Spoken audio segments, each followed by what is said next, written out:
ഈശോ മിശിഹായ്ക്ക് സ്തുതിയായിരിക്കട്ടെ. കേരളവാണി ഒരുക്കുന്ന നോമ്പുകാല ചിന്തകളിലേക്ക് എല്ലാവരെയും സ്നേഹത്തോടെ സ്വാഗതം ചെയ്യുന്നു.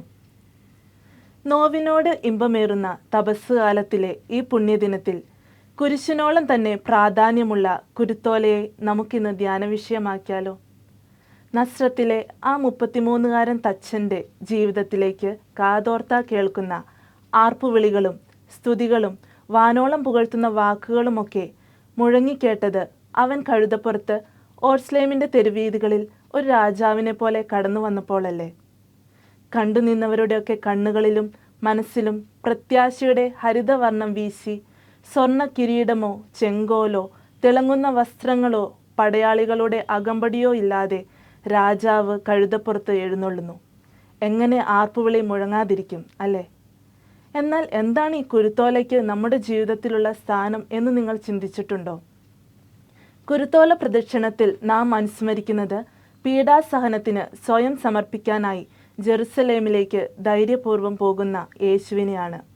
ജനങ്ങൾ ഒലിവിലകൾ കൈകളിലേന്തി ഹോസാന, കർത്താവെ രക്ഷിക്കണമേ എന്നുള്ള അവരുടെ ആർപ്പുവിളി യേശുവിൻ്റെ കുരിശുമരണത്തിൽ പൂർത്തിയാവുന്നു. ഓരോ കുരുത്തോല പ്രദക്ഷിണവും ക്രിസ്തുവിൻ്റെ അനുയായികളായ നമുക്കുള്ള ക്ഷണമാണ്. അവൻ്റെ കൂടെ സഹനത്തിൻ്റെ രാജപാതയിലേക്ക് ധൈര്യപൂർവ്വം നടക്കുവാൻ. യേശുവിൻ്റെ രാജകീയത അടിച്ചമർത്തലിൻ്റെ രാജകീയതയല്ല, മറിച്ച് കുരിശിൽ ജീവൻ അർപ്പിക്കുന്നതിൻ്റെ രാജകീയതയാണ്. നാം ഓരോരുത്തരും നമ്മുടെ സഹോദരർക്ക് വേണ്ടി ജീവൻ അർപ്പിക്കണമെന്ന്, ത്യാഗം ഏറ്റെടുക്കണമെന്ന്, സ്വയം മറക്കണമെന്നൊക്കെ കുരുത്തോല പ്രദക്ഷിണം നമ്മെ ഓർമ്മിപ്പിക്കുന്നു.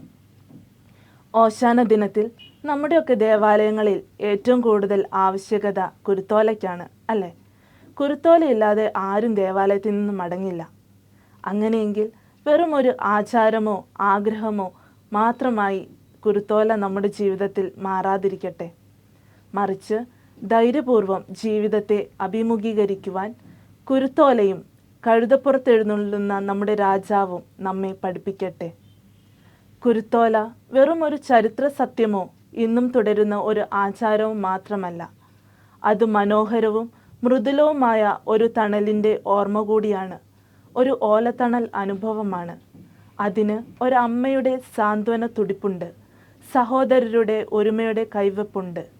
അതെ, നാഥനോടൊപ്പം പോകേണ്ട ഓരോ വേദനയും കുരുത്തോല ഞായർ പോലെ സന്തോഷത്തിലേക്കും പുണ്യത്തിലേക്കും നന്മയിലേക്കും നയിക്കുമെന്ന ഉറപ്പുകൂടി കുരുത്തോല ഞായർ നമുക്ക് നൽകുന്നുണ്ട്. കുരുത്തോല നൽകുന്ന തണൽ പോലെ അനേകരുടെ ജീവിതത്തിൽ നമുക്കും തണലായി തീരാം. സ്നേഹത്തിൻ്റെ, സാഹോദര്യത്തിൻ്റെ, കാരുണ്യത്തിൻ്റെ തണൽ വിരിക്കാൻ നമ്മുടെ കരങ്ങൾക്ക് ശക്തിയുണ്ടാകുവാൻ നമുക്കും കുരുത്തോലകൾ കൈകളിലേന്താം. ഓശാനയുടെ ആർപ്പുവിളിയിൽ ഒതുങ്ങിപ്പോവാതെ വേദനയുടെ ഗത്സമനിയും കുരിശുമരണത്തിൻ്റെ കാൽവരിയും പിന്നിട്ട് ഉദ്ധാനത്തിൻ്റെ സന്തോഷം ക്രിസ്തുവിലൂടെ നമുക്കും അനുഭവിക്കാം.